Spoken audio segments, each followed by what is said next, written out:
අද ඔයාලට ගෙනාවේ දහම් පාසල් යන නංගිල මල්ල අයියලා අක්කලාට වගේ වැදගත් වීඩියෝවක්. ඉතින් මම ඔයාලට හැමදාම ගේන්නේ පුංචි ඔයාලට අයියලා අක්කලාට වගේ වැදගත් වීඩියෝනේ. අද මම ඔයාලට ගෙනාවේ දැන් Taman සාමාන්‍යයෙන් ස්ටේජ් එකකට නැගලා කවියක් කරද්දී අපි ඒ කවිය නිවැරදිව ගායනා කරන්නේ කොහොමද කියලා. දැන් අපි දහම් පාසල් යන ළමයෙක් නම් සාමාන්‍යයෙන් අනිවාර්යෙන් පද්‍ය ගායනා තරඟ වලට යනවා, කතික තරඟ වලට යනවා. ඉතින් මම අද ඔයාලට කියා දෙන්න යන්නේ පද්‍ය ගායනා තරඟයේදී පද්‍ය ගායනාව නිවැරදිව කරන්නේ කොහොමද කියලා. ඔන්න බලන්න මම කවියක් දැන් ගත්තා ඔයාලට ඒක කියා දෙන්න. ඒ කියන්නේ අඩුපාඩු හදා ගන්නවා දැන් කියා දෙන්න මම අද එක කවියක් ඔයාලට ගත්තා. ඔන්න දැන් බලන්න මම මේ කවිය කියන විදිය. හොඳට ඒක නිරීක්ෂණය කරන්න. කලකිනි බුදු කෙනෙකුන් නොපදින්නේ දුකකිනි මිනිසත් බව ලැබ ගන්නේ මෙදකිනි මෙසසර දුක් දුරලන්නේ සුදනෙනි කිමවි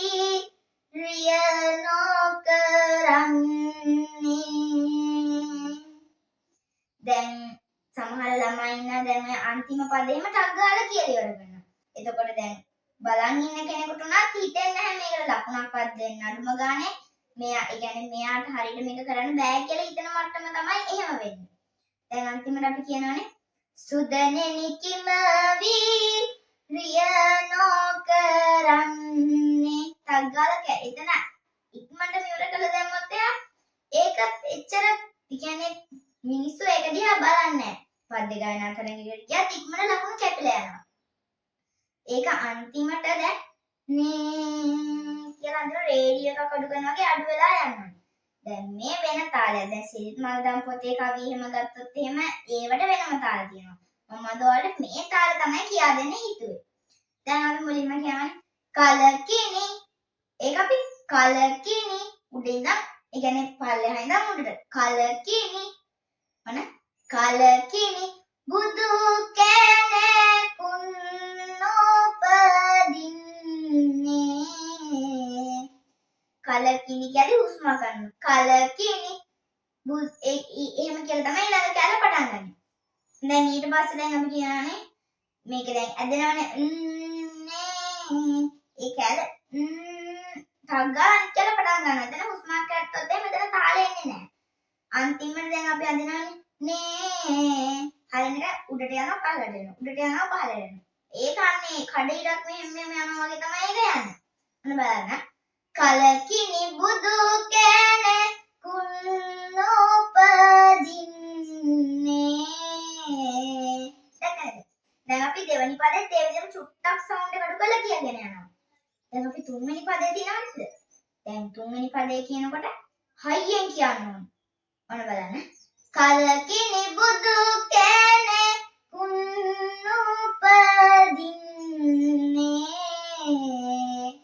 දුකකිනි මිනිසත් බව ලැබ ගන්නේ මෙදකිනි මෙසසර දුක් දුරලන්නේ අන්තිමට ඉතින් රේඩියෝ එක කඩ කරනවා හිමීට අඩු වෙනවා. තුන්වෙනි පදයක් දැන් අපි ඔය වගේ තාලේ තියෙන හැම කවියක්ම ගත්තොත් එහෙම තුන්වෙනි පදය අනිවාර්යෙන් හයියෙන් කියනවා. නැත්නම් ඉතින් ඒකේ එච්චර ගතියක් නැහැ. දැන් අන්තිම පදේ අපි අර මුල් පද දෙක කිව්වා වගේ අන්තිමට හිමීට ලස්සනට කියාගෙන යනවා. ඔන්න ආයිමත් මම මේ කවිය කියලා පෙන්නනවා. කලකිනි බුදු කෙනෙකුන් නොපදින්නේ දුකකිනි මිනිසත් බව ලැබ ගන්නේ මෙදකිනි මෙසසර දුක් දුරලන්නේ සුදනෙනි කිමවි රිය නොකරන්නේ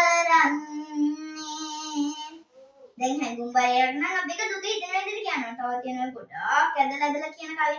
ඒක අපි රේඩියෝ එක කඩ කරනවා වගේ තමයි ඒක කියන්නේ. දැන් මේකෙත් එහෙමනේ. දැන් මම කියපු හැම අඩුපාඩුවක් ඒ කියන්නේ හැම අඩුපාඩුවක් මෙතන හැදුනා නේද? දැන් මම ඒ විදිහට ඒ වගේම තාලේ තියෙන තව කවියක් කියලා පෙන්නන්නම්කෝ. වැනුවානම් බුදු ගුණ වැනුවාමය තනුවානම් තාම සිත තනුවාමය දෙනුවානම් දන් පින් දෙනුවාමය දිනුවානම් පාරලොව දිනුවාමය දැක්ක නේද? දැන් ඔය වගේ කවියකදී අපි අන්තිමට ලස්සනට අරගෙන යනවා. නැත්නම් ඒක එච්චර ඒක කියන්න තේරෙන්නේ නැහැ. ඊට පස්සේ දැන් අපි දැන් තරඟයකට වගේම ස්ටේජ් එක ගිහලා කවියක් කියද්දි හයියෙන් කියන්න ඕන.